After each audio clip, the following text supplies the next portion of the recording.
Oi, gente, então, muito boa tarde a todos, sejam muito bem-vindos à nossa aula de Direitos Humanos, terceiro período da FACAM.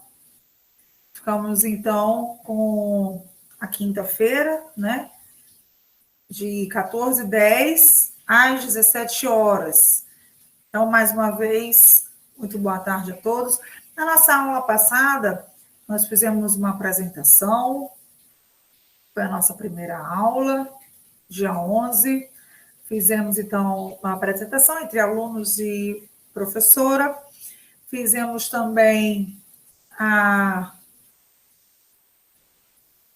divulgação da bibliografia sugerida, para que a gente pudesse adentrar dentro da esfera da nossa matéria, que é, além dos direitos humanos, também trabalhar matéria de criança e adolescente. Então, pela nova grade da FACAM, ficou definido que, primeiro bimestre, nós vamos trabalhar direitos humanos, segundo bimestre, os direitos da criança e do adolescente, tá? Eu citei como livro para vocês o André de Carvalho Ramos e o Faber Conde Comparato para direitos humanos. Para direito da criança e adolescente, quando for no segundo bimestre, eu reforço, mas de antemão eu tinha citado aqui 2 livros também, da Cátia Ferreira Lobo Maciel e do Guilherme de Souza Nutti. Inclusive, eu coloquei lá já na nossa plataforma, tá? Então, por gentileza, dá uma olhadinha lá, mas ontem não, semana passada mesmo, você já tinha me dito que já estava lá direitinho, certo? Então, se vocês tiverem outros livros também de direitos humanos que vocês já estejam estudando, são muito bem-vindos também, tá? Tem um livro também muito bom do Manuel Gonçalves Ferreira Filho, que trabalha a questão dos direitos humanos, o Valério de Oliveira Mazzuoli também, citei o André de Carvalho Ramos e o Fábio Conde Comparato, tá? Questões de criança e adolescente, também, se vocês tiverem outros livros que já estão utilizando, como o Luciano Rossato, como quem mais? A Cátia Ferreira Lobo Maciel, tem também o Guilherme de Souza Nutti, tem muitos livros sobre o ECA, que é o Estatuto da Criança e Adolescente, que são muito bons. Podem também serem amplamente utilizados, tá bom? Até porque esses livros, eles passam por todo um conselho editorial, então tenho certeza que os livros também que tem na biblioteca da FACAM, eles são livros bem próprios para a nossa temática. Agora, se você não quiser pegar lá na biblioteca, você pode também se utilizar do seu acervo pessoal, beleza? Bom, no mais, na sequência, eu passei para vocês lá na plataforma o arquivo contendo a Declaração Universal dos Direitos Humanos. E nós fizemos a leitura dos artigos, não foi isso? Foi aqui que a gente ficou? Me confirma lá, por favor. Foi, professora. Foi, né? Quem foi que fez a leitura dos artigos? Eu li. Foi a Safira também, né? Eu li Foram uma 2 parte. pessoas. Foram 2 pessoas, né? Foi a Safira e você, né? Sim. Tá ótimo. Beleza.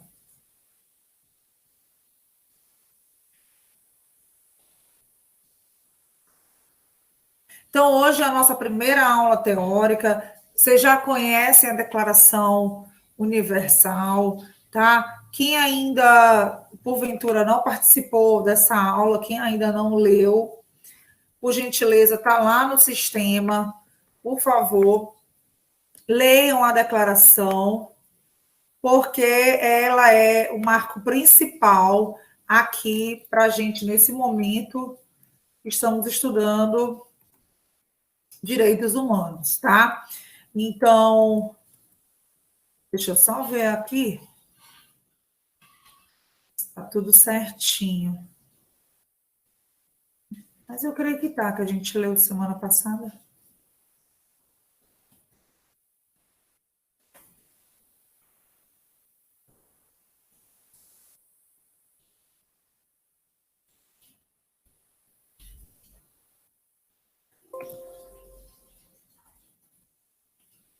Só um momento.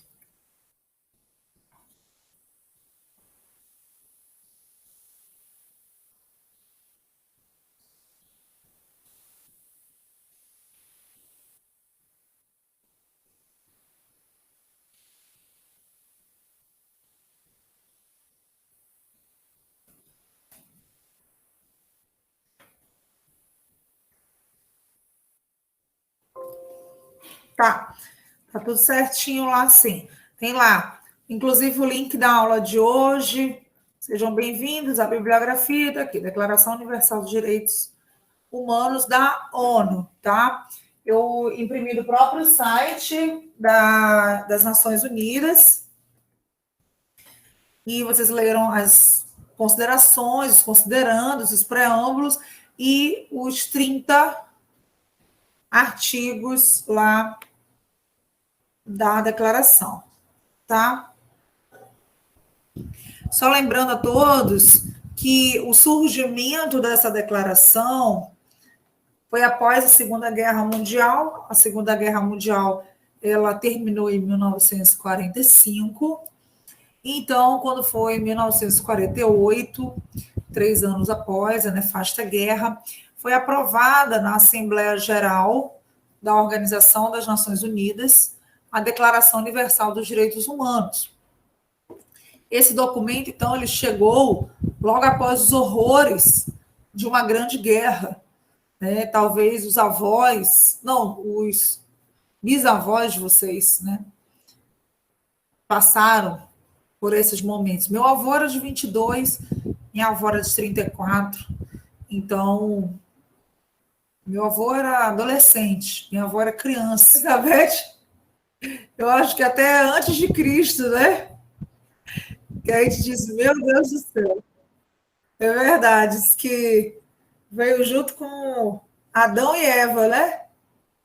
Concordo contigo. Então, gente, o que ocorre?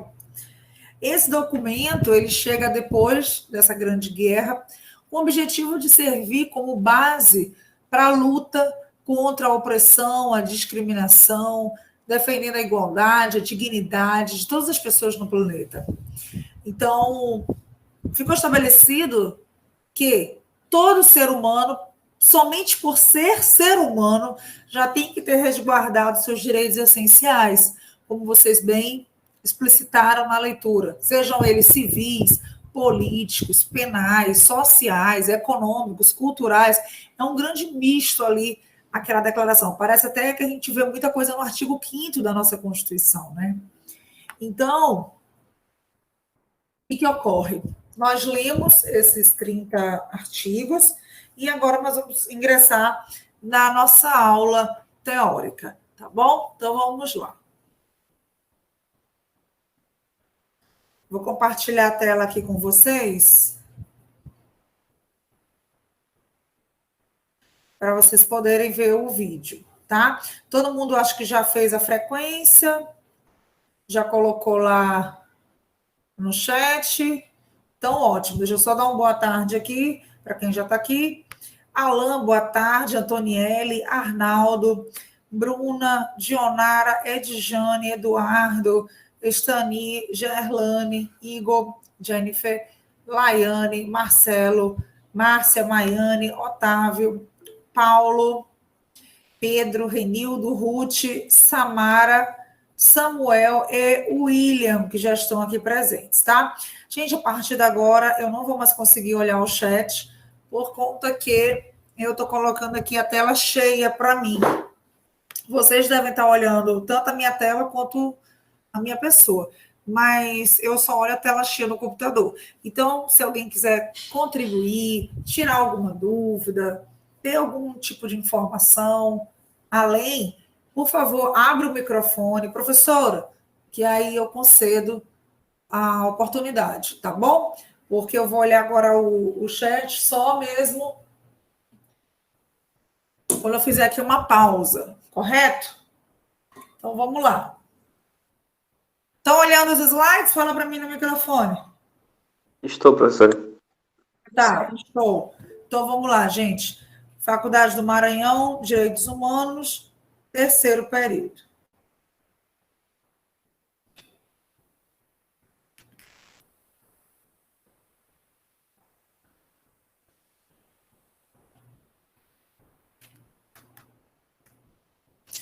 Bom, inicialmente, quando a gente inicia uma disciplina nova, o que nós temos que fazer primeiro?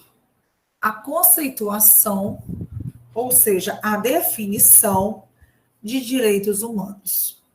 Por quê? Porque vocês ainda não tiveram contato com essa disciplina. Logo, nós temos que montar o alicerce, como se fosse uma casa, em que a gente vai construir ali o alicerce da casa. Então, a primeira atitude que nós temos que fazer é conceituar este ramo novo da grade de vocês, que é a disciplina de direitos humanos, certo? Coloquei aqui algumas imagens para vocês já entenderem do que essa disciplina trata. Vejam, vários tipos de mãos unidas ali em torno do planeta Terra. Uma mão segurando outra, na verdade ele tem até 4 mãos, né? Pela coloração da pele, parda, branca, negra, segurando todas elas com uma imagem refletida do planeta Terra. Ali a nossa balança do direito, com seres humanos de diversas características, países, nações, ali na balança. E várias mãos para cima, simbolizando ali, então, o símbolo dos direitos humanos, que é essa interdisciplinariedade, para com tantas outras matérias, e que dá essa fusão que é a nossa disciplina, tá? Então, eu vou ministrar a aula aqui, mas assim que acabar também a aula, eu vou colocar os slides lá na plataforma, para quem, se porventura, estava tentando copiar no caderno, não conseguiu, que passou o slide. Então, também eu vou deixar o material, os slides trabalhados lá na plataforma, tá bom? E, na sequência, pode imprimir, salvar na pasta, como você achar melhor. Então, a conceituação, a definição de direitos humanos, ela vem justamente de que os direitos humanos, eles são direitos que são inerentes a todos os seres humanos. E quando eu digo isso, eu digo que independentemente de raça, de sexo, de nacionalidade, etnia, idioma, religião ou qualquer outra condição. Nesse sentido, perceba que não importa se a pessoa ela é homem, mulher, brasileira, russa, branca, parda, negra, índio, quilombola, né? Se fala português, inglês, espanhol, tá? Se é candomblé, católico, ou se é budista, ou qualquer outra condição. Veja, o que eu quero deixar claro para vocês é a questão de que os direitos humanos, por estar baseado no princípio da dignidade da pessoa humana, que é o nosso macro princípio, daqui a pouco vamos falar sobre isso, ele não tem condição com nenhuma outra condição que faça pré-requisito. Ou seja, é pelo simples fato de ser humano. Então, esses direitos humanos, eles incluem o direito à vida, a liberdade de opinião e de expressão, o direito ao trabalho, à educação, entre muitos outros. Então, todos merecem direitos sem discriminação. Por que eu quero deixar claro isso? Porque, infelizmente, o que acontece no Brasil? Ficou muito caracterizado que direitos humanos é coisa para bandido. Não existe isso.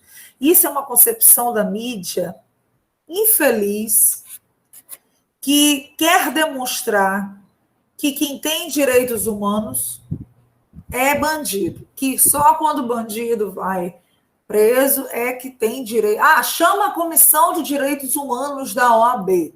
Jamais. Como eu estou explicando para vocês, juridicamente, não é para bandido, é para ser humano. E se o ser humano é bandido, ele também vai ter direito aos direitos humanos, assim como os trabalhadores, assim como os que não são nem trabalhadores, nem bandidos, que não estão fazendo nada, estão no ócio, também vão ter direito à categoria dos direitos humanos, tá? Então, os direitos humanos, eles pertencem a todos e a todas e a cada um de nós. São normas que reconhecem e protegem a nossa dignidade de todos os seres humanos, tá?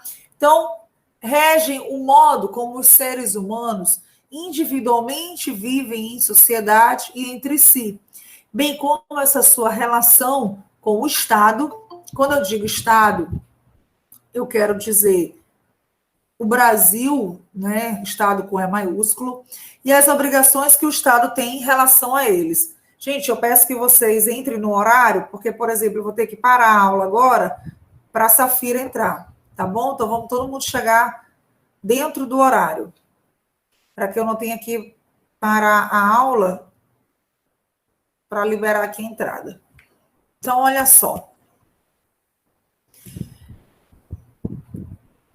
Quando eu digo que os direitos humanos, eles são de todos, eu estou trazendo a característica da universalidade.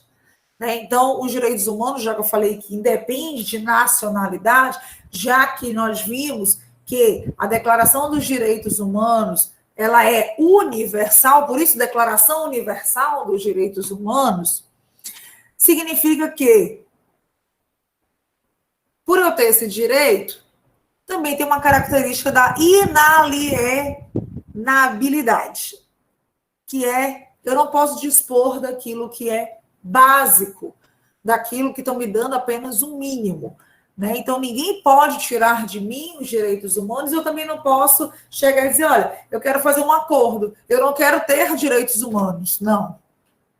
Porque ele é universal e ele é inalienável. Você não pode dispor. Tá? Então, como eu expliquei para vocês, o princípio da dignidade da pessoa humana, ele é o princípio mais importante da nossa Constituição Federal. Por quê? Tanto é que ele está no artigo 1º. E por quê? Porque ele é o fundamento. Os direitos humanos se fundamentam na dignidade da pessoa humana. E é isso que obriga os governos a fazerem coisas e, ao mesmo tempo, a impedir outras coisas para resguardar os nossos direitos. Tá? Então, prevê o artigo 1º, inciso 3 da Constituição Federal, o princípio da proteção da dignidade da pessoa humana, na qual consta que o nosso Estado democrático de direito, ele tem como fundamento a dignidade da pessoa humana. É o que nós chamamos de princípio máximo, superprincípio, ou macroprincípio, ou princípio dos princípios. O que eu quero dizer? Que ele é o mais importante de todo o nosso ordenamento jurídico. Tá? Então, olha como é importante. É um fundamento, marquem essa palavra, fundamento, da nossa República Brasileira, a dignidade da pessoa humana. Veja que os direitos humanos, eles são garantias que são históricas, chanceladas lá na Declaração em 1948. E a nossa Constituição de 88, ela vem reafirmar a dignidade da pessoa humana, ou seja, os direitos humanos. Então, por que isso? Porque, primeiro, nós vivemos em um Estado democrático de direito. E o que é Estado democrático de direito? Acho que vocês ouviram muito essa expressão de ontem para hoje, em virtude desse imbróglio do deputado federal Daniel Silveira E o ministro Alexandre de Moraes fala-se muito em Estado Democrático de Direito na decisão dele da mantença da prisão do deputado federal. Porque vamos entender o que é Estado de Direito. Lá no artigo 1º, quando ele diz assim, a República Federativa do Brasil, formada pela união indissolúvel dos estados e municípios e do Distrito Federal, constitui-se em Estado democrático de direito e tem como fundamentos, 2 pontos, a dignidade da pessoa humana. Então, lá no caput, ele fala Estado democrático de direito. A gente fala isso o curso inteiro. Vocês devem ter ouvido isso desde o primeiro dia de aula e vão ouvir sempre, tá? Então, o que ocorre?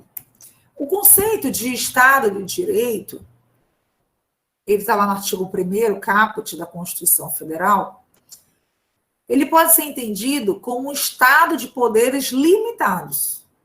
É o contrário do Estado absoluto. Ou seja, é a oposição do Estado absoluto. Por que era o Estado absoluto?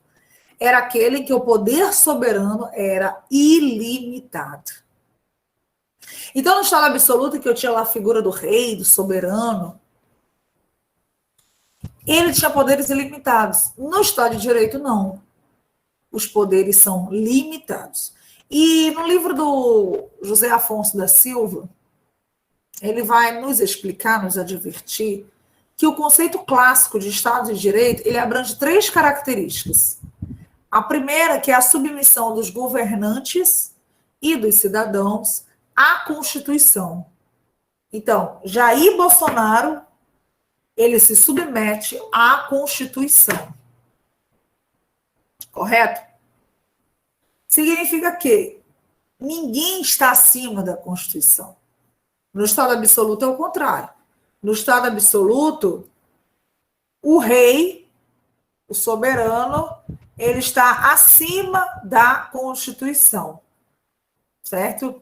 Então, o que ocorre? Isso que a gente chama de Estado constitucional de direito, tá? Na letra B, e é isso que o ministro Alexandre de Moraes tratou ontem na decisão dele, que é justamente a separação de poderes. No Estado de Direito, existe a separação de poderes entre poder legislativo, poder executivo e poder judiciário, e isso não pode ser extirpado da Constituição. No artigo 2º, em que os poderes são esses, legislativo, executivo e judiciário, são harmônicos e independentes entre si. Eu não posso, de forma alguma, extirpar um poder, como o deputado federal Daniel Silveira, ele proferiu na rede social que possivelmente deveria haver, então, a extinção do Poder Judiciário.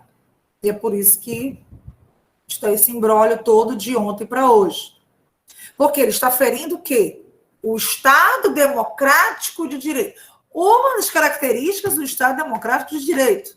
Correto? E na letra C, a garantia dos direitos fundamentais. Ser um Estado de Direito é ter direitos fundamentais.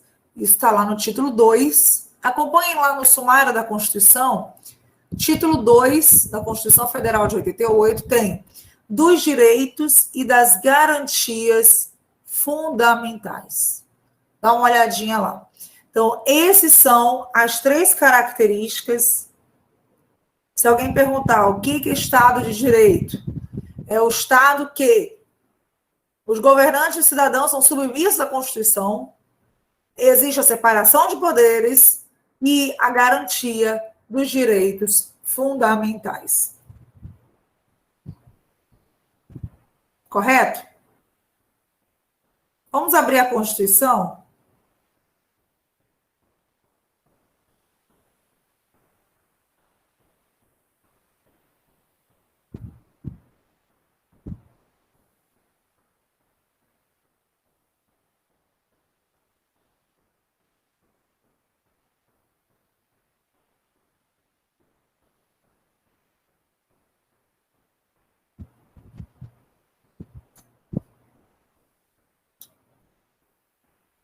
no artigo... Deixa eu só confirmar aqui.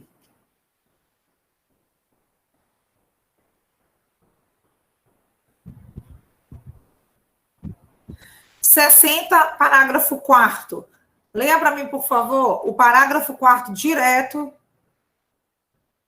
inciso 3. Inciso 3.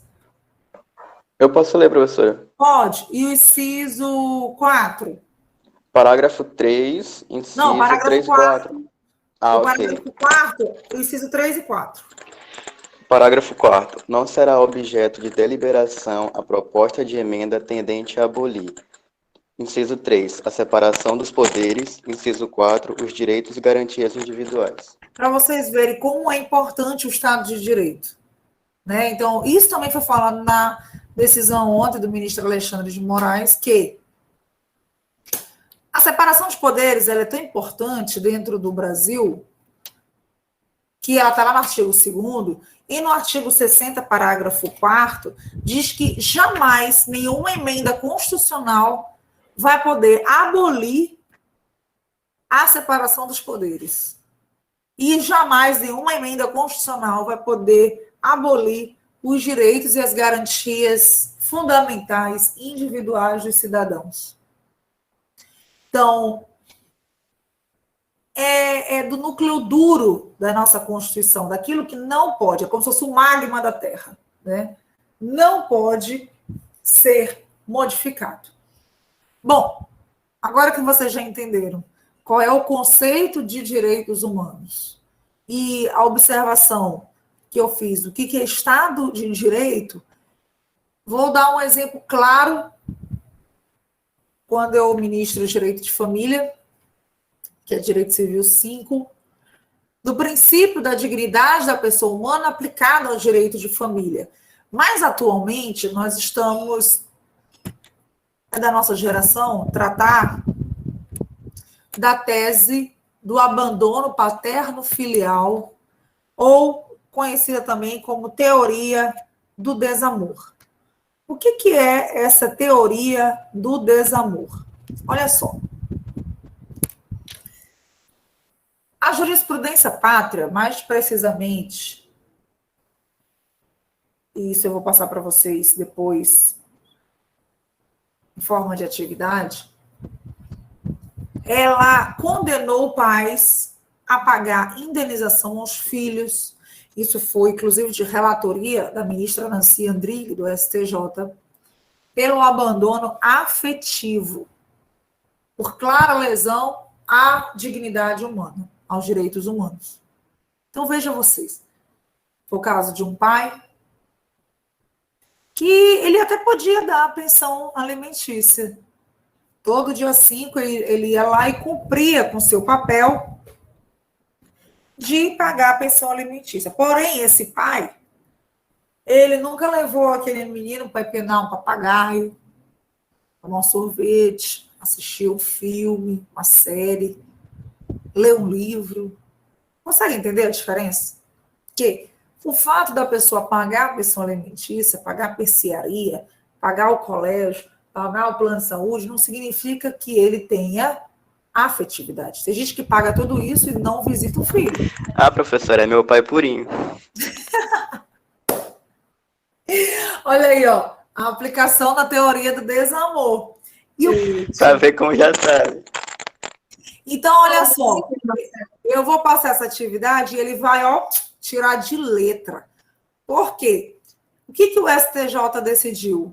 Que você pode entrar contra o seu pai pedindo uma indenização por danos morais porque você não teve o afeto. Eu não posso dizer amor, tá? Porque amor não está no direito. O amor é algo subjetivo, né? Que não tem como a gente definir. Então, o direito ele chama de afeto, afetividade, tá? Professora, Oi. em relação ao direito ao lazer, uma ligação, porque se... Em relação ao quê? Direito ao lazer. Sim. Porque se o filho, por exemplo, se o filho ter o lazer com a mãe em casa, ele poderia usar essa situação para culpar o pai? Peraí, só reformula. Com relação ao direito ao lazer, se o filho tem a lazer em casa, o quê? Porque, assim, o que a senhora disse em relação do desamor é com azeite na pipa, enfim. E se o pai não está fazendo isso, e nem a mãe, e o filho culpar só o pai por não morar com ele, o que acontece com a mãe em relação a Olha só, na uma forma de verdade, pergunta direito? como essa ação ela é uma ação privada, né, que você que vai demandar quem é a pessoa que você vai responsabilizar, você pode colocar tanto o pai quanto a mãe, como os dois, tá? Se você, por exemplo, achar melhor colocar só o pai, você pode colocar o pai e não tocar na questão da mãe. Claro que na hora da contestação, o pai também vai alegar que a mãe não cumpre também o seu papel. Porém, a ação, ela é contra determinada pessoa. Então, a outra, como não foi objeto ali na ação, né, na legitimidade passiva, não há quaisquer tipos de responsabilidade cíveis perante a isso, tá? Então, o que ocorre? Eu quero que vocês saibam que já existe na jurisprudência tese, e deixa eu só interromper aqui o compartilhamento, porque, inclusive, essa vai ser, deixa eu só ver aqui rapidinho, porque, inclusive, essa vai ser a atividade de vocês do TDE. Então, deixa eu só ver quanto é que foi a indenização nesse caso concreto, se eu tenho aqui, para já passar para vocês.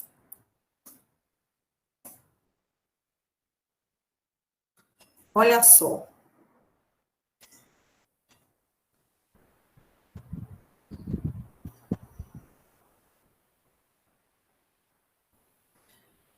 Foi um recurso especial, inclusive eu vou colocar o relatório, o voto da ministra Nancy Andrighi, foi ela que relatou, originária de São Paulo. É um recurso especial em que Luciane Nunes entrou em desfavor do pai, Antônio Carlos, alegando ter sofrido, além do abandono material, o afetivo durante a sua infância e a sua juventude. Então, quando ela cresceu, se tornou maior, ela entrou contra o pai. Me chamou a atenção isso que você perguntou para mim, porque o que acontece nesse processo? Na sentença, o juiz julgou improcedente. Ele não deu ganho de causa para essa garota, para a Luciane, dizendo o seguinte, que, na verdade, o distanciamento da filha com o pai se deveu pelo comportamento agressivo da mãe com o pai. Então, sempre que ele tentava contato, logo após a ruptura do relacionamento entre os genitores, ele não conseguia. Mas o TJ, por isso que é bom de recorrer, você não aceitar de primeiro uma decisão, e eu recorro de tudo também, ele deu provimento para ela e reconheceu os danos morais em R$415 mil. Olha aí, ó, tu vai ficar rico, ó, R$415 mil. Tá vendo como foi bom ela ter recorrido? E esse recurso seguiu para o STJ e foi de lavra da ministra Nancy Andrighi. E eu quero que vocês analisem o voto dessa. Já adianto a vocês que o STJ baixou para R$200 mil, que eu acho também um valor razoável, né? Lógico, pela questão econômico-financeira também desses pais, né, gente? Ninguém anda também tendo esse valor de R$415 mil para dar de indenização. E vocês sabem que tudo tem juros e correção monetária. Então, fica um tanto quanto oneroso para esse pai também pagar esse valor, correto? Então, inclusive, esse vai ser o TDE que eu chamo de atividade, né? De vocês, valendo os 3 pontos, para vocês analisarem esse acórdão. Eu vou colocar o acórdão aqui, colocando os argumentos que foram utilizados na sentença, no TJ, e quando chega a nível do STJ, certo?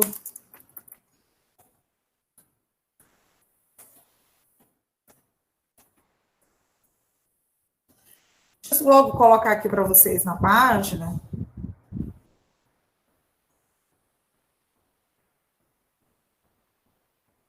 Para que vocês acompanhem junto comigo a leitura, tá? Vou colocar aqui 18 de março, um mês, tempo razoável. A Maiane está falando que o valor econômico não vai sanar a carência afetiva por parte do pai. Já ia até, inclusive, falar isso.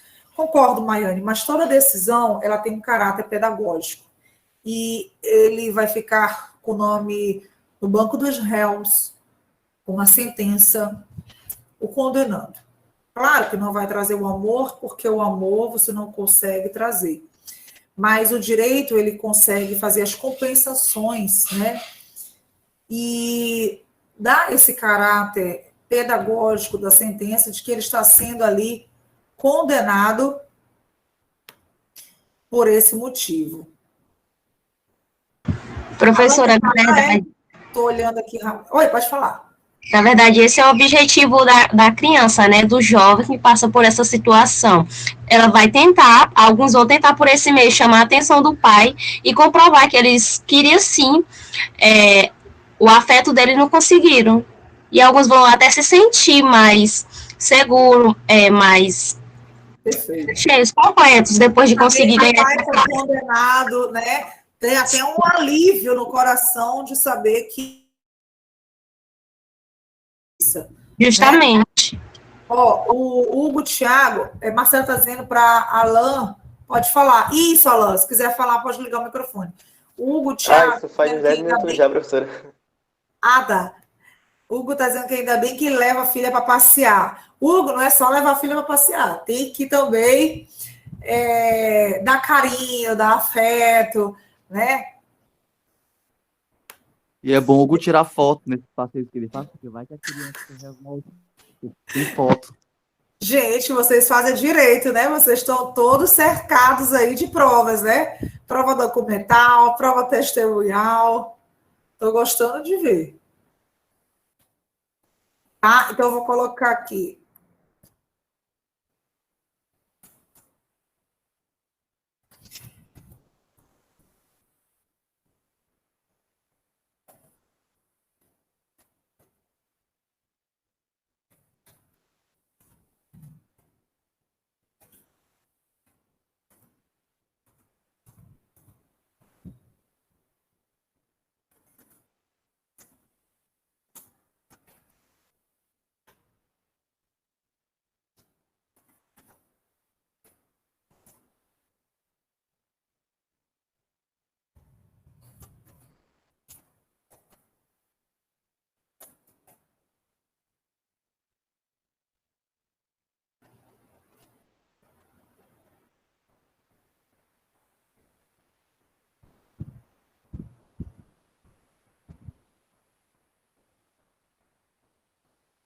Bom, logo abrindo aí a plataforma, eu estou só terminando de passar o arquivo.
Para facilitar, eu já vou colocar também a folha de respostas, que aí você já pode fazer na própria folha de respostas, tá? Gente, é individual, é digitado, tá? Não é manuscrito.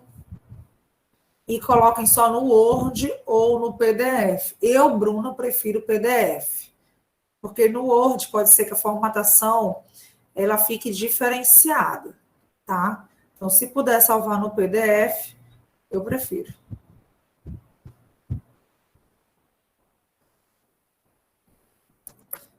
Prazo aqui razoável, até as 23h55 de 18 de... Que é aquele prazo que não precisa pedir nem prorrogação, né? A pessoa que pedir prorrogação fica até com vergonha de pedir, que é um prazo tão razoável, confortável, né? Pronto. Professora, Oi. pode estipular a quantidade de páginas? São 3 laudos, tá? Vamos ler lá todos juntos. Ó, já está aparecendo para vocês? Coloquei embaixo da aula de hoje. Atividade primeiro bimestre, pontuação 3 pontos. Apareceu?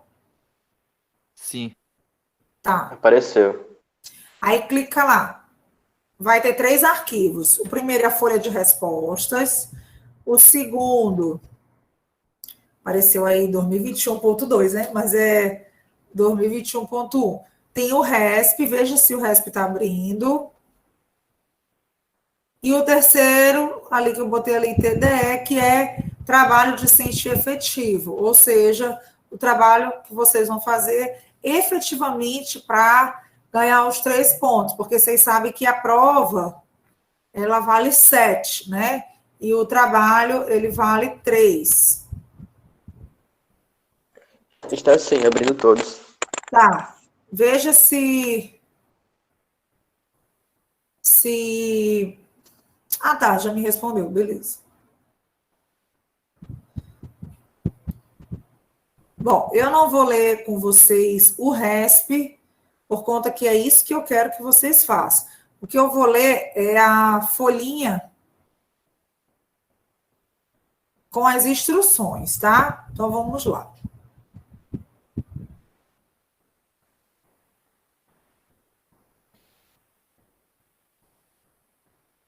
Só um momento.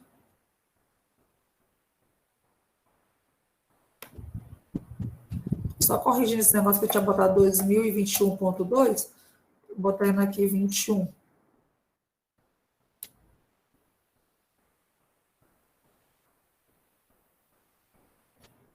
Certo, vamos lá.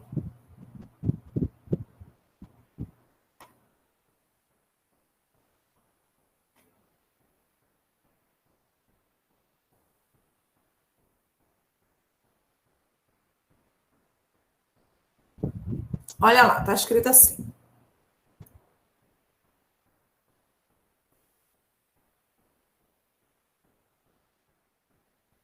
Abandono afetivo, tema. É o recurso especial 159242 do Superior Tribunal de Justiça, STJ, relatora ministra Nancy Andrighi, da terceira turma do STJ, que é esse RESP que eu já coloquei, então você não precisa entrar no site do STJ, que eu já coloquei aqui para você, tá? É esse recurso, tem 13 laudas. Aí vamos dar sequência. Nesse processo, a terceira turma do STJ analisou o caso de uma filha, essa Luciana, que eu falei, que buscou reparação por danos morais contra o pai, que é esse senhor que eu falei, de nome Antônio Carlos, porque sofreu abandono material e afetivo durante sua infância e juventude. Sintetiza-se ali de determinar se o abandono afetivo da recorrida, levado a efeito pelo seu pai, ao se omitir da prática dos deveres inerentes à paternidade, constitui elemento suficiente para caracterizar dano moral compensável.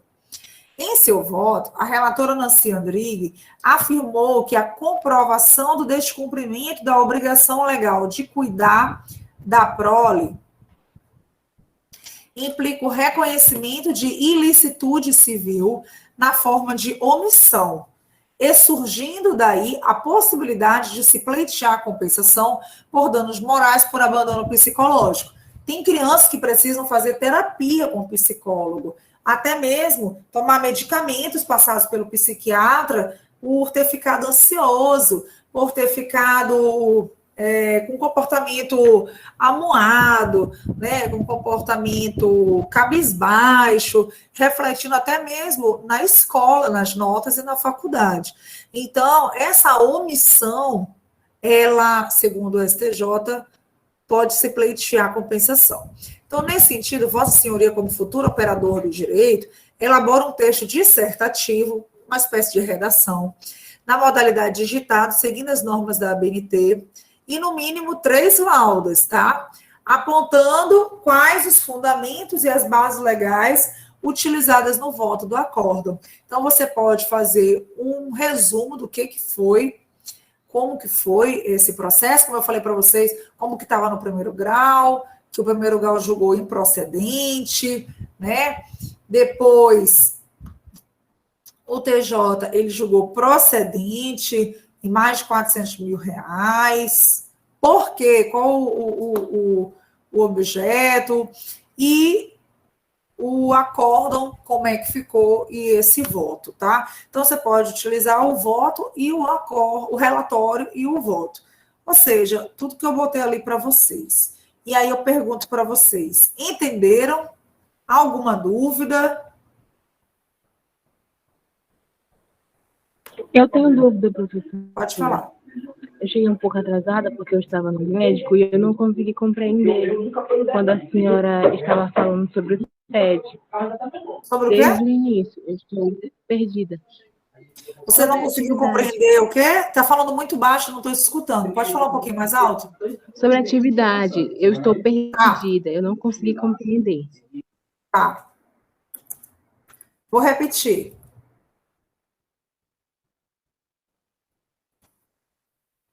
Eu passei uma atividade agora, porque nós estamos trabalhando o princípio da dignidade da pessoa humana aplicada no direito de família, que é a tese do abandono paterno-filial, também conhecida como teoria do desamor, e em que a jurisprudência pátria ela está condenando pais a pagar a indenização aos filhos pelo abandono afetivo, por clara lesão à dignidade humana. Então, hoje, não é mais obrigação pagar somente a pensão alimentícia, mas você tem que dar o quê? Afeto. No direito, a gente não pode falar amor, porque amor é algo muito subjetivo. Então, a gente fala abandono afeto, né? Apesar da gente chamar de teoria do desamor. O que é essa teoria? Imagina só que você, como filha, recebia a pensão do seu pai, ele pagava seu plano de saúde, sua escola, sua mercearia, até pagava pensão alimentícia, mas ele não te dava afeto. Ele não te levava para passear, e outra coisa, você não precisa de dinheiro, né? Porque você pode passear, assistir um filme, tomar uma casquinha de sorvete no Bob's, que é R$3. Então, você não precisa de dinheiro para você dar afeto, tá? Então, o que o STJ hoje está entendendo? Que a pessoa, como mãe ou como pai, pode ser acionada na justiça. Então, eu estou passando uma atividade valendo 3 pontos na nota do primeiro bimestre, já que a prova vale 7 e o trabalho vale 3. Esse é o trabalho com prazo de 18 de março, um prazo confortável de um mês, sobre justamente esse tema, abandono afetivo. É o recurso especial que já está lá na plataforma, você pode olhar aí ao vivo, é o 1.159242 da terceira turma do STJ, de lavra da ministra Nancy Andrighi, em que analisou o caso de uma filha que buscou reparação por danos morais contra o pai, porque ela sofreu abandono material e afetivo na sua infância e juventude. Então, quando ela cresceu, ela entrou contra o pai. Então, o que a ministra quer discutir ali? Se esse abandono, ele se omitindo dos deveres de pai, ele constitui um elemento suficiente para caracterizar um dano moral compensável. O primeiro grau diz que não, tá? Diz que os pais tinham um relacionamento complicado, ele não conseguia ver a filha. Mas ela recorreu, e que bom que ela recorreu. Por isso que é importante recorrer dos processos, né? A gente ter uma reanálise. E o TJ, ele deu mais de 400 mil reais para ela de indenização. Com certeza quem recorreu agora foi o pai, né? 400 mil. E, então, o STJ baixou para 200 mil reais por conta da questão, né, que ele também foi um valor muito estratosférico. E a ministra, ela diz o seguinte, que esse descumprimento da obrigação legal de cuidar da prole também implica o reconhecimento de uma ilicitude civil, porque ele se omitiu de amar a filha dele, de dar afeto para a filha dele. Daí surge a possibilidade de se pleitear na justiça uma compensação em dinheiro, porque direito civil é tudo em dinheiro, direito penal é que a pessoa vai para a cadeia, né? Entre outras situações, mas no direito civil se traduz em valores monetários por esses danos materiais, pelo esse abandono psicológico que ela teve sem a figura do pai. Nós sabemos que ela não vai recuperar 100%, porque ele pode ter o dinheiro, pagar e continuar não dando afeto para ela. Porém, ele vai ser condenado formalmente, né, no banco dos réus por uma sentença, e essa sentença também tem esse caráter pedagógico. Então, você vai elaborar um texto dissertativo na modalidade Word ou PDF digitado, seguindo as regras da BNT, de no mínimo 3 laudas, apontando quais os fundamentos e as bases legais que foram utilizados nesse relatório, nesse voto do acórdão, que já está lá também disponibilizado na plataforma. E também já coloquei a folha de respostas. Professora. É necessário. Entendeu agora? Pode falar, Rapidinho. Sérgio. Vou perguntar quem já me perguntou, entendeu? Eu só tenho uma em relação à postagem, que eu já estava vendo lá na plataforma. A postagem é aqueles feita 3 pela tópicos. plataforma. Não, eu sei. Em relação aos 3 tópicos que a senhora postou na plataforma, aqueles 3 tópicos é apenas para essa atividade, certo? Sim, porque eu quis ajudar você. Então, é as questões que eu estou falando aqui, né? O outro é a própria decisão, para que você não tenha que entrar no site do STJ, eu já estou te dando a decisão. E o outro é a folha de respostas que você vai baixar, ela está em Word, para você colocar a folha de respostas lá. Mas você só vai me enviar um arquivo de, no mínimo, 3 páginas com a sua análise do caso. Entendeu? Certo. O terceiro que fala sobre o tema é só um auxílio, não é? Não é só um auxílio. É as perguntas. É o caso que eu estou te narrando aqui. Abre lá, eu acho que você vai entender. Acho que você não está abrindo o arquivo. Abre lá para você ver. Sim. Eu já abri, professora. Abriu? Você entendeu direitinho?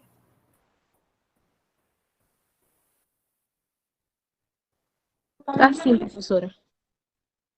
Tá. Vamos lá, outra pessoa. Eu ouvi a voz de outra pessoa. Pode perguntar.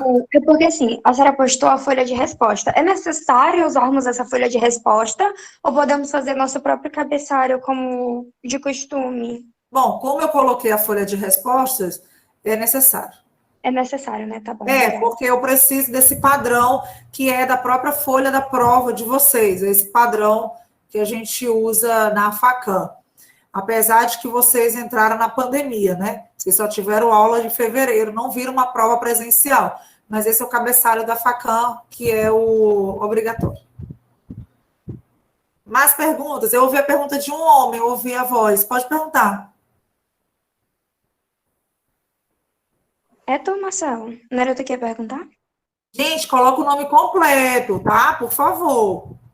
Professora, eu só queria lhe esclarecer se é para embasar todos os artigos que tem referente Isso. ao análise Quanto do mais você trabalho. embasar, mais você vai chegar perto dos 3 pontos. Se você fazer de uma forma assim genérica, você vai pegar 1 ponto. Se você fazer uma forma assim, mais ou menos, 1,5 ponto, e aí vai crescendo até chegar a 3. Para atingir os 3 pontos, é aquela perfeitinho. Tá, e aí, no caso, a gente só vai usar o Código de Processo Civil e o Código Civil? Isso, mas você pode usar também outros elementos que você entenda ser necessário, tá? Você pode usar uma doutrina que trata sobre isso, um livro, tá? Você pode ficar entendi. à vontade para você colocar mais argumentos também. Se olhar algum artigo na internet, pode usar também, tá bom? Mas lembre-se sempre que a base é lá a decisão, para não perder de vista a decisão.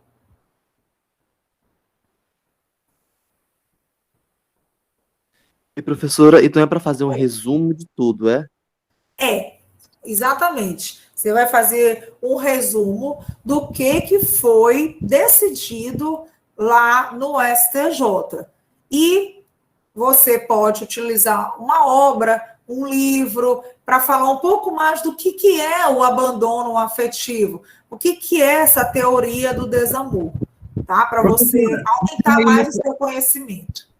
No caso, a gente não pode manifestar opinião, não. Pode manifestar opinião depois que colocar qual foi a opinião do STJ. Sim. Aí depois você abre o seu parágrafo manifestando a sua opinião pessoal, tá? Mas coloque a do STJ. Beleza. Beleza? Tá. Entendeu, né, gente? Porque eu quero saber se vocês conseguiram interpretar a decisão. Aí, depois disso, aí eu quero que vocês coloquem lá os adendos de vocês. Beleza, gente?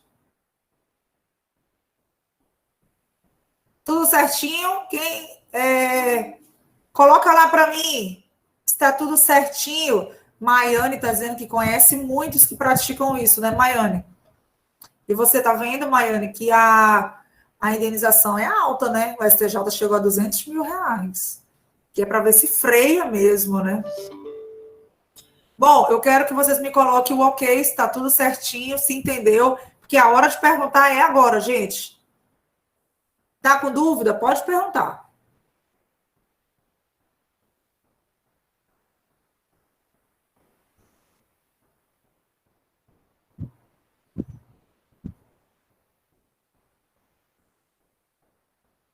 Tá. E os demais?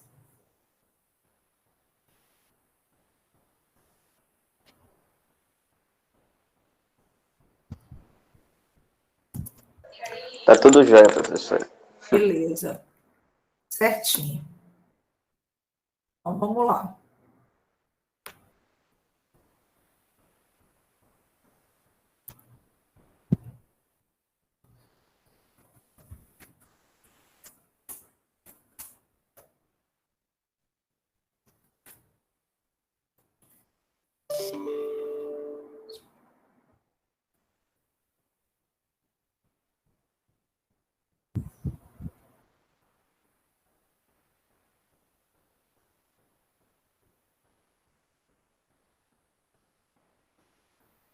Bom, beleza. Todo mundo botando ok aí, né? Tá. Se porventura surgir alguma dúvida daqui para a semana que vem, ou quando você estiver fazendo, contando que seja antes de 18 de março, que já é a data da entrega, pode me perguntar que eu respondo também, tá? Só me perguntar aqui que eu já mais uma vez explico novamente, combinado? Eu fiz questão de colocar logo a decisão para vocês, para não ter problemas, porque vocês sabem que o site do STJ, ele foi hackeado há uns 2 meses, né? Então, desde que aconteceu isso, eu peguei logo as decisões que eu sempre uso com os alunos e salvei. Com medo, porque nessa história do hacker, eu me lembro que eu pedi para os alunos entrarem no site do STJ e disse, professor, não tem como que está hackeado o site. E quase a gente perde a atividade. Então, eu já tomei todo o cuidado de salvar essas decisões, preocupada, né, dessas coisas estarem acontecendo, porque nós estamos muito expostos. Vocês viram o que aconteceu aí semana passada, né? Dados de não sei quantos milhões de pessoas no Facebook foram vazados na internet e está aumentando muito a questão da clonagem de cartões, dos golpes, por conta dessas questões.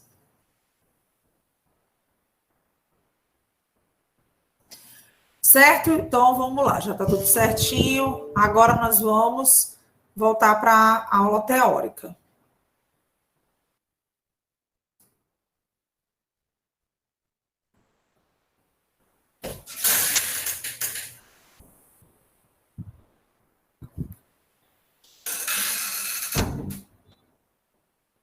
Olha só.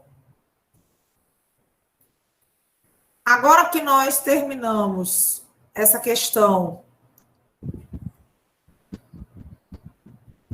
do exemplo da dignidade da pessoa humana aplicada ao direito de família, nós vamos adentrar na aplicação da dignidade da pessoa humana na Constituição Federal de 88, tá? Mas, para não ficar quebrado, a gente vai fazer um intervalo agora de 3h30, a gente volta às 4h e voltamos com a aplicação da dignidade da pessoa humana na CF de 88, tá? Agora, nós vamos estudar, vou compartilhar aqui a apresentação da tela. Tá ótimo. A aplicação da dignidade da pessoa humana na Constituição Federal de 88, tá? Aqui não vai, nesse momento, nos interessar a trabalhar as constituições passadas. O Brasil está na 7ª Constituição. Então, nós tivemos em 1824 a primeira, que foi a época de Brasil Império, né? E em 1891 foi a primeira Constituição republicana, a segunda do Brasil, mas a primeira da República. 1888, salta para 1934, 1937, 1946, 1967 e a atual Constituição de 88. Então, nós vamos já partir do pressuposto da nossa atual e vigente Constituição, correto? Tá? Nesse momento, a gente não vai fazer essa digressão histórica de como era tratado os direitos humanos nas outras constituições, até porque a que está vigente é a de 88, e a que mais deu proteção aos direitos humanos. Então, vamos lá. Bom, inicialmente, eu quero que vocês abram a Constituição no artigo 34, inciso 7, a linha B. Porque ele... Pode repetir, por favor. Ah, tá no slide, está conseguindo ver? Ah, sim, tô sim. Tá. É ele que vai nos dizer que a União, ela não vai intervir nem nos estados e nem no Distrito Federal, exceto para assegurar a observância dos princípios constitucionais.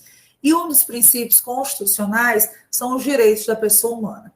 Então, observe a relevância do artigo 34, repetindo, inciso 7, a linha B da Constituição Federal, quando ele vai nos explicar que a União, gente, a regra é não intervir, até porque todos têm a sua independência, né? A União não vai intervir no Estado do Maranhão. Porém, se for para assegurar a observância dos princípios constitucionais do direito da pessoa humana, o governo federal pode, sim, intervir dentro do governo estadual, correto? Então, grifem lá, já vimos o artigo 1º, inciso 3, e agora o 34, inciso 7, a linha B. Ou seja, em que momento a gente aplica a dignidade da pessoa humana na Constituição Federal?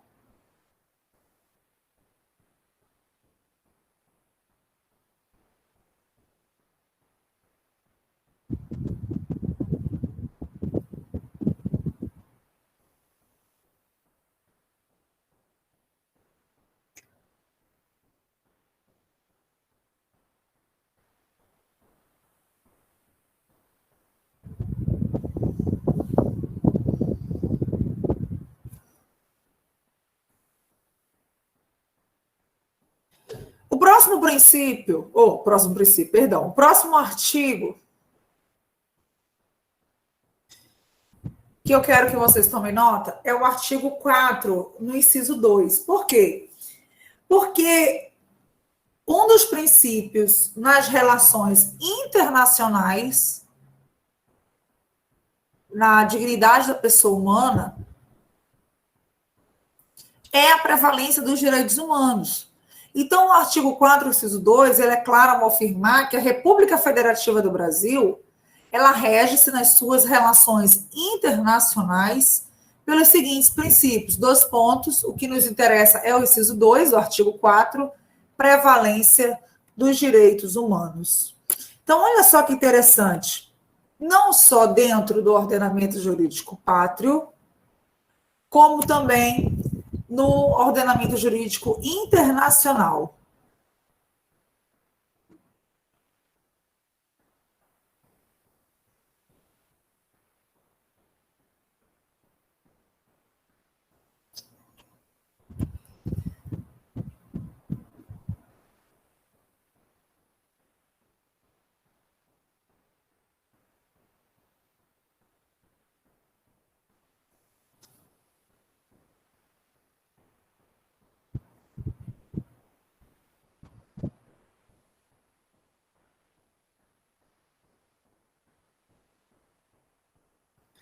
Tá? E eu convido a vocês a depois entrarem dentro do site da CIDH, CIDH, que é a Comissão Interamericana de Direitos Humanos, tá?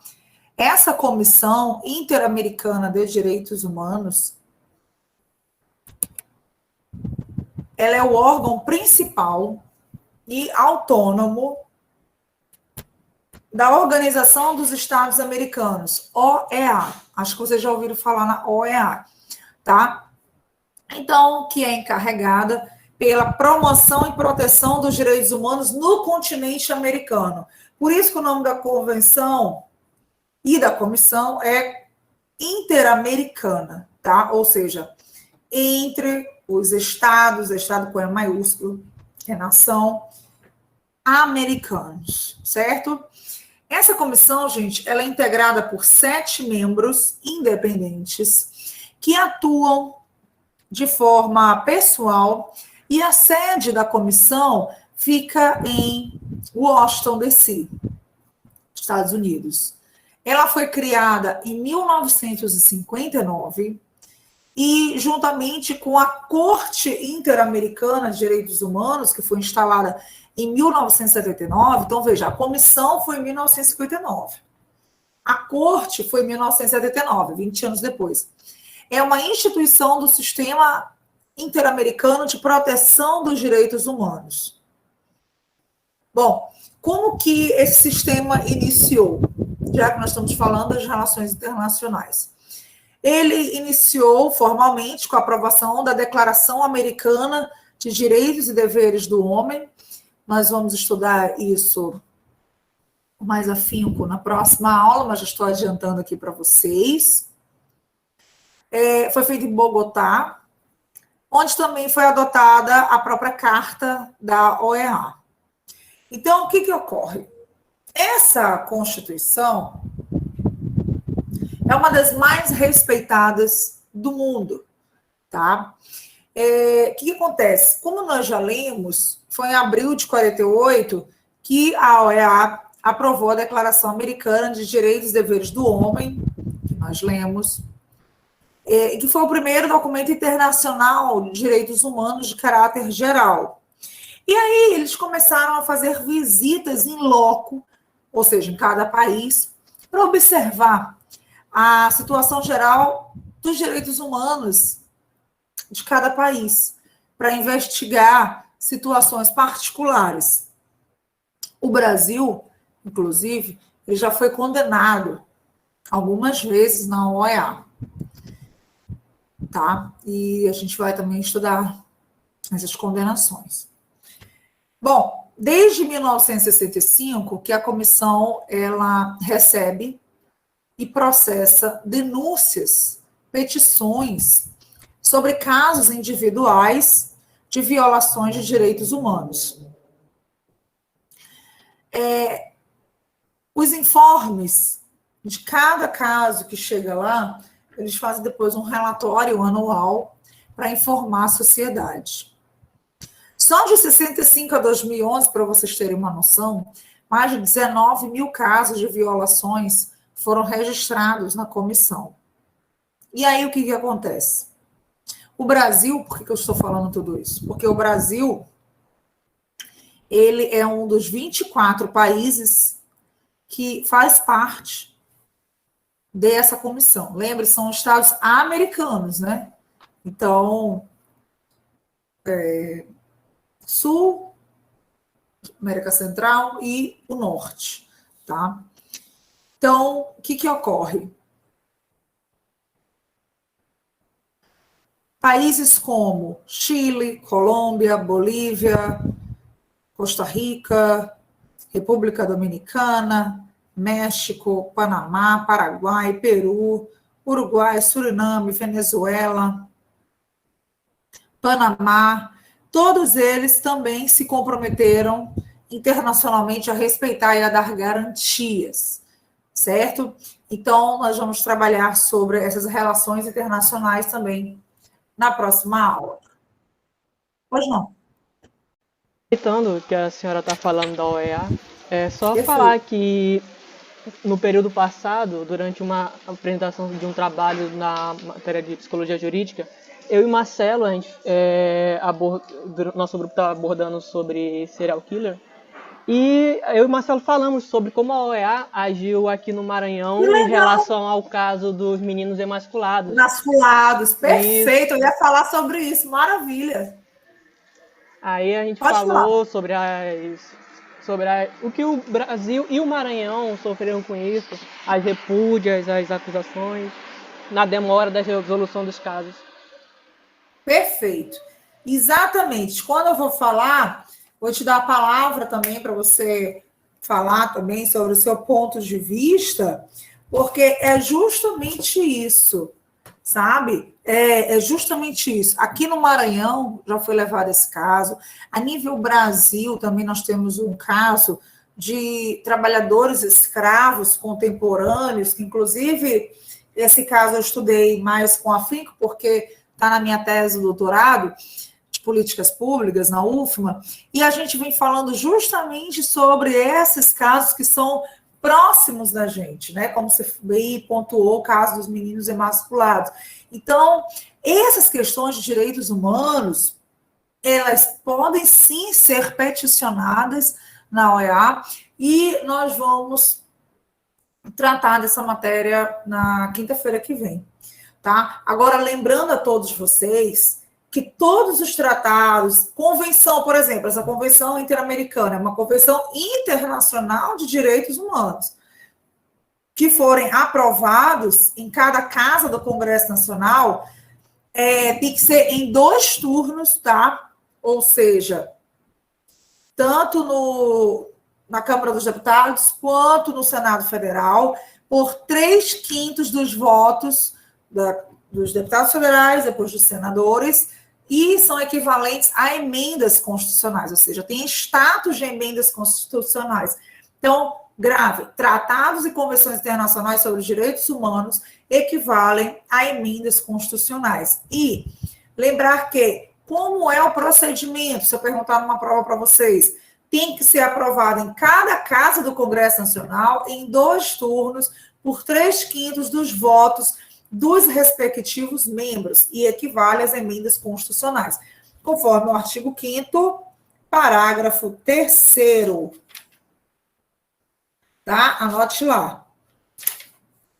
Artigo 5º, parágrafo 3º. Vamos lá, lê para mim, por favor. 5º, parágrafo 3º. Já vai marcando com marca-texto.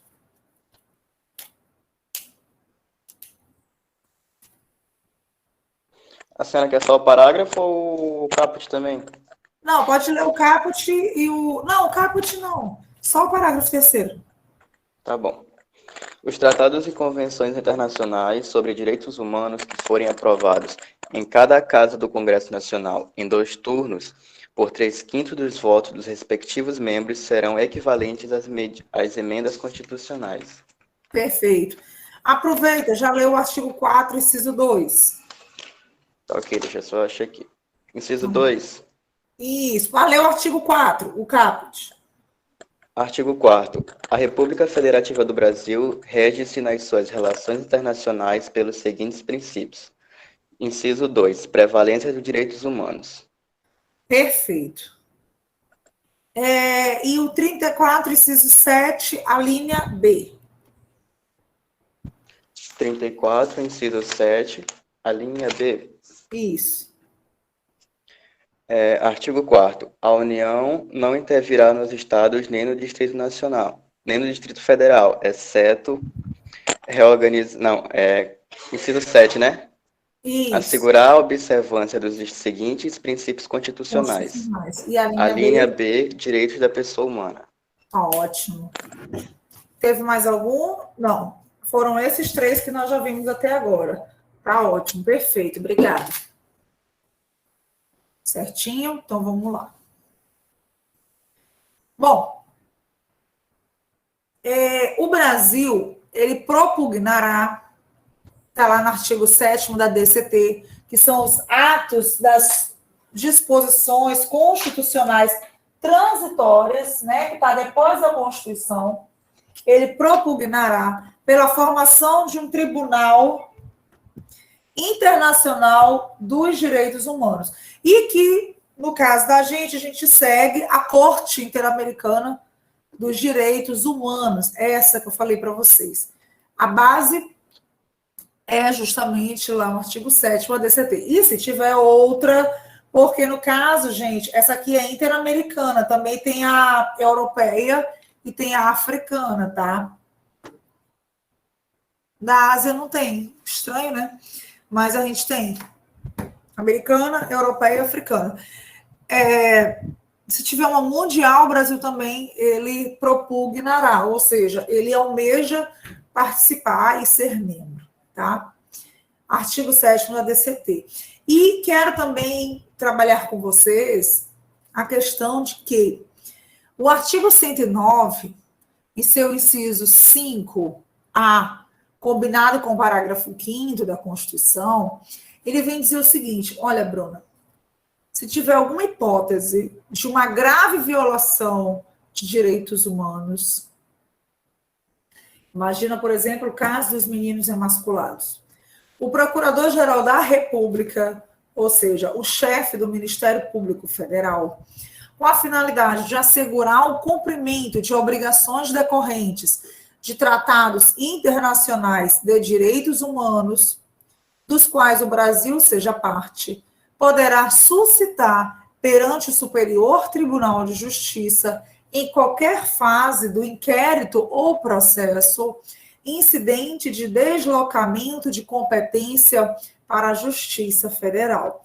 Então, veja só vocês, como que em causas que são graves de violação de direitos humanos, o próprio Procurador-Geral da República, para assegurar os tratados internacionais de direitos humanos do qual o Brasil é parte, ele pode, perante o STJ, grave, não é STF, é STJ, suscitar, tá? Ou seja, pleitear, isso pode ser durante o processo inteiro, ou durante, mesmo que ainda esteja em fase de inquérito, um denominado incidente de deslocamento de competência. Então, imagina que o caso meninas e masculinos fosse esfera estadual.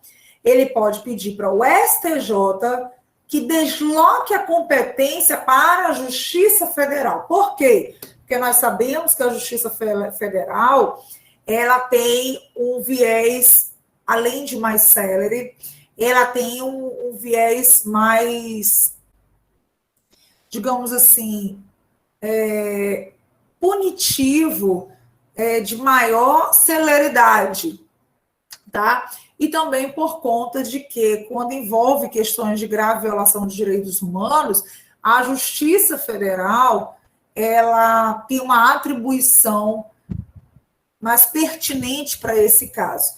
Então, o artigo 109, inciso 5, o A, combinado com o parágrafo 5º, nos traz essa informação. Vamos ler, por favor. Lê lá para mim, por gentileza. Os 2 artigos. E vamos aproveitar para já ir marcando, gente, lá no Vadimeco.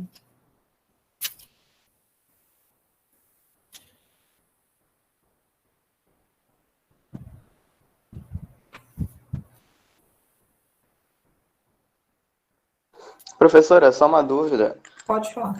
O que significa esse V-A no artigo 109 aí no seu slide? Tá. É porque esse A significa que ele ingressou na Constituição. Ele não estava na Constituição originária de 88. Então, deixa eu ver como foi que ele surgiu, qual foi a lei. Só um momentinho. Deve ter sido através de uma emenda constitucional ou de uma lei. Vamos lá, deixa eu olhar aqui. Artigo 109. Vamos olhar no site do Planalto, que é o site mais fidedigno, porque é o nosso site oficial. Então, ele diz assim, artigo 109.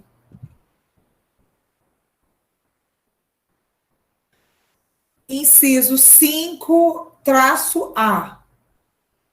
Olha, esse inciso 5-A foi porque ele não estava na Constituição de 88.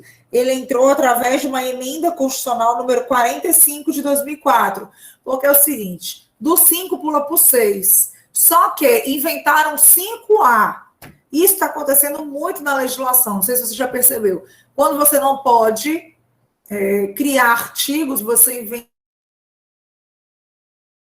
Então, tem o 5, tem o 6, mas entre o 5 e o 6 fizeram o 5A. Entendeu? Entendi. Tá.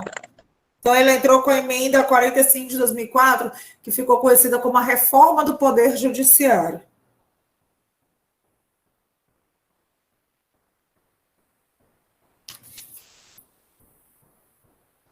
Certo, então vamos ler. Lê para mim. Tá, um minuto. Aos juízes federais compete processar e julgar,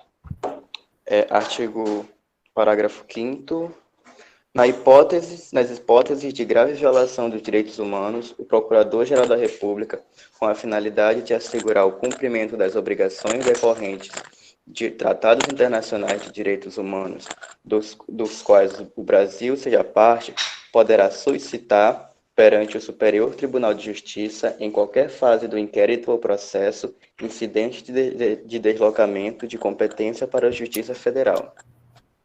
Perfeito. Lê só para mim o 5A, que a gente acabou não lendo. 5A, eu não estou achando aqui no meu. Está embaixo do 5. Do inciso Onde fala acrescentado pela emenda constitucional. Não, antes disso. Ele diz assim, 5A. As causas relativas a direitos humanos a que se refere o parágrafo 5º deste artigo. Achou? Ah, no meu VAD não tem. Então, o teu VAD é de 2003? Para trás? Não, ele é de 2017. Então, artigo 109. Não tem inciso 1, 2, 3, 4, 5, 5A e 6?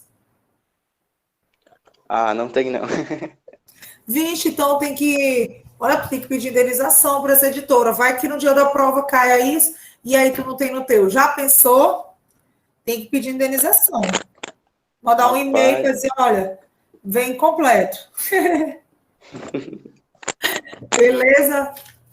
Então vamos Professora, lá. a senhora Oi, quer para ler o 5 e o 5A ou só o 5A? só o 5A. Beleza. Lê aí para mim. As causas relativas aos direitos humanos a que se refere o parágrafo 5º deste artigo. Isso. Tá ótimo, é isso mesmo. Beleza. Bom, vamos lá. Dando prosseguimento. Olha só. A questão da dignidade, dos direitos humanos, também é verificado dentro do dever da família, da sociedade e do Estado, quando ele diz que temos que assegurar à criança, ao adolescente e ao jovem, com absoluta prioridade, o direito, e um desses direitos é a dignidade, ou seja, aqui é a aplicação concreta dos direitos humanos na vida das crianças e dos adolescentes. Leia para mim o artigo 227 completo. Vamos analisar. Só um minuto, professora. Tá.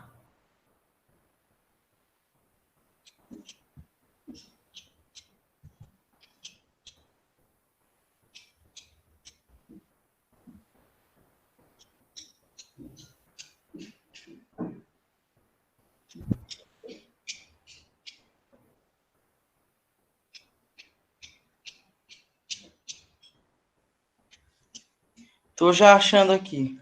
Tá ótimo.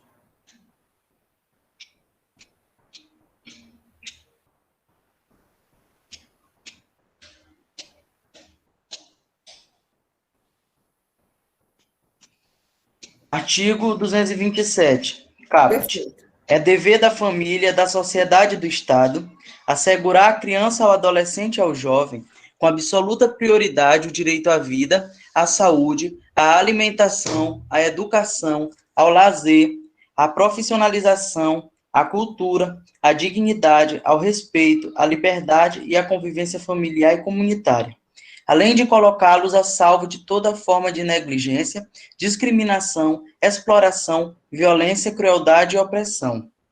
Parágrafo 1. Não, só o mesmo caput, está ótimo. Beleza. Então, olha só vocês, gente, como que é importante a gente verificar, para você que vai ser pai, creio que você não é, o rol das responsabilidades que você vai ter para com seus filhos, com sua prole. E uma delas é você dar a elas o direito à dignidade, ou seja, proporcionar os direitos humanos. Está lá no artigo 227. Com relação às pessoas idosas, também, a gente fala muito em criança, adolescente e o idoso. Só que com relação ao idoso, está lá no artigo 230, que diz que a família, a sociedade e o Estado têm o dever de amparar as pessoas idosas, defendendo sua dignidade, o seu bem-estar e garantindo-lhes o direito à vida. Vamos ler o 230, completo. Já vai, professor. Tá.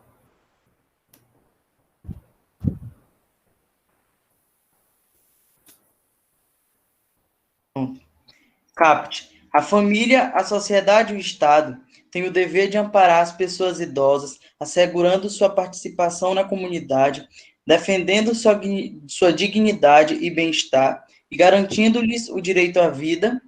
Parágrafo 1º. Os programas de amparo aos idosos serão executados preferencialmente em seus lares. Parágrafo 2º. Aos maiores de 65 anos é garantida a gratuidade dos transportes coletivos urbanos. Não, tá ótimo. O que eu quero que vocês foquem é lá no caput, quando ele fala a palavra dignidade. Pega o marca-texto, já marca isso, porque tanto criança, adolescente, pelo 227, tem direito à dignidade, como os idosos também, tá? Só que no caso dos idosos, está lá no artigo 230.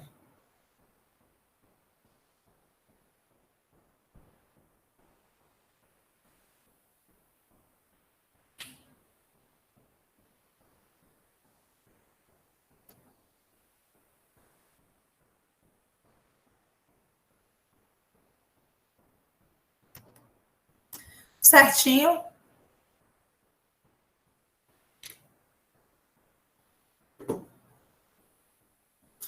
Bom, e aqui no Brasil é diferente da China, né? Vocês sabem que na China a gente não pode ter quantos filhos a gente quiser. No Brasil, pelo contrário, se eu quiser ter 20 filhos e a barriga aguentar, a gente pode. Por quê? Princípio da dignidade da pessoa humana. Então, é fundado no princípio da dignidade da pessoa humana o planejamento familiar. Ou seja, é de livre decisão do casal, competindo ao Estado propiciar recursos educacionais e científicos para o exercício desse direito. E é proibido, é vedada qualquer forma coercitiva por parte tanto de instituições públicas, né, as oficiais, quanto as privadas. Bruna, isso é tão Professora, importante. Oi, lá eles usam isso também como uma forma de tentar diminuir a população. o coeficiente populacional. Porque se não tem mais espaço, né? E Entendi. professora, Oi, pode falar. se eu não me engano, não é que é proibido ter, é que o Estado lá tem o direito de custear com uma quantidade determinada. Por exemplo, cada casal, cada 2 filhos por casal vai ter direito a pública, escola pública. Se o casal passar essa quantidade que é estipulada, vai ter que custear com as coisas particulares. Ah, tá. Perfeito, perfeito.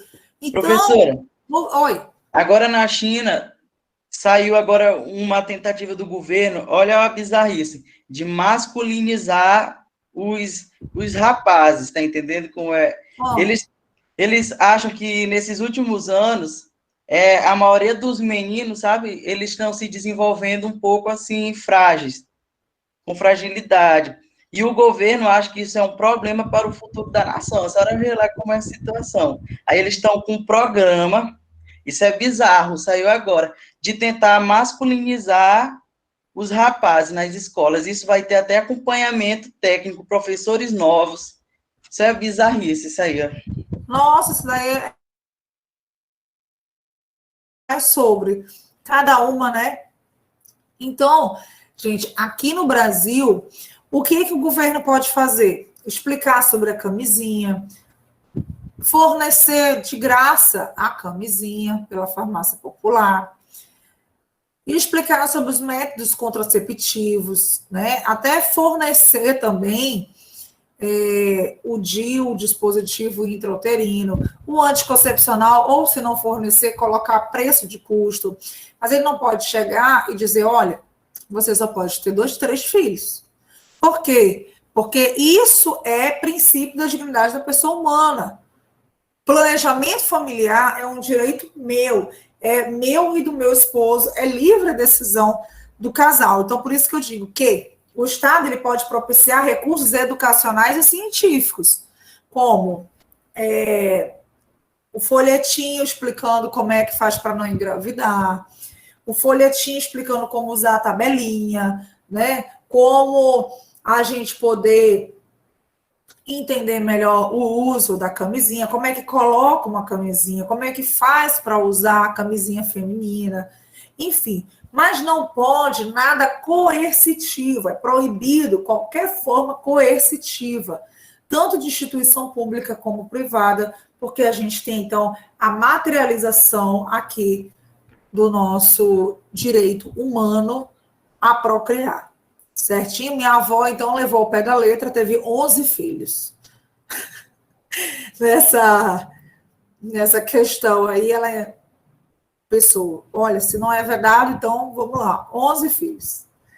E a irmã dela teve 14. Aqui, eu conheço pessoas também, mas assim, nossos avós, né, que tem muitos filhos. Hoje em dia, a pessoa, ela quer ter poucos filhos, né? Não por conta de dignidade da pessoa humana, não, por conta de questões econômicas também. Professora, isso ocorria muito antigamente, porque devido à situação de saúde, ou como as pessoas viviam muito em áreas rurais, era comum, infelizmente, que os pais tivessem vários filhos e alguns morressem. Então eles costumavam ter vários filhos porque para ajudar nos trabalhos de roça e essas coisas. Vai que, né?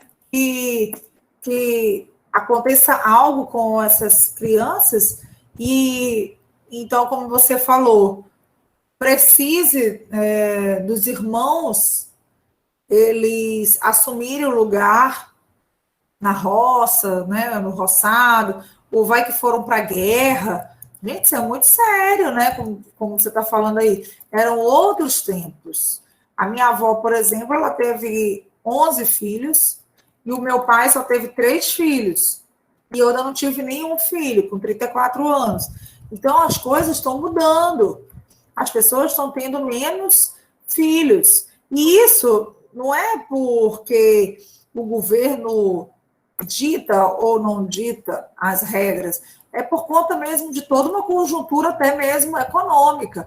Hoje você tem um filho, é muito dispendioso, a começar pela própria creche, então é complicado, ainda mais mulheres como eu que trabalham, eu no caso trabalho os 3 turnos, inclusive sábado de manhã e de tarde eu dou aula, de manhã e de tarde esse semestre estou dando aula na UFMA, então é complicado, e se não fizer isso, senão a gente não acabar postergando esse ter filho, você não consegue dar conta. Então, você acaba até planejando, né, uma gravidez mais para frente.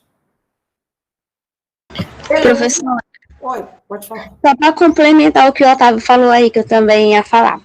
A minha avó não registrou o primeiro filho dela porque tinha medo dele ser chamado para guerra. Sim, ela não registrou. Tem muito documento que ele não tem.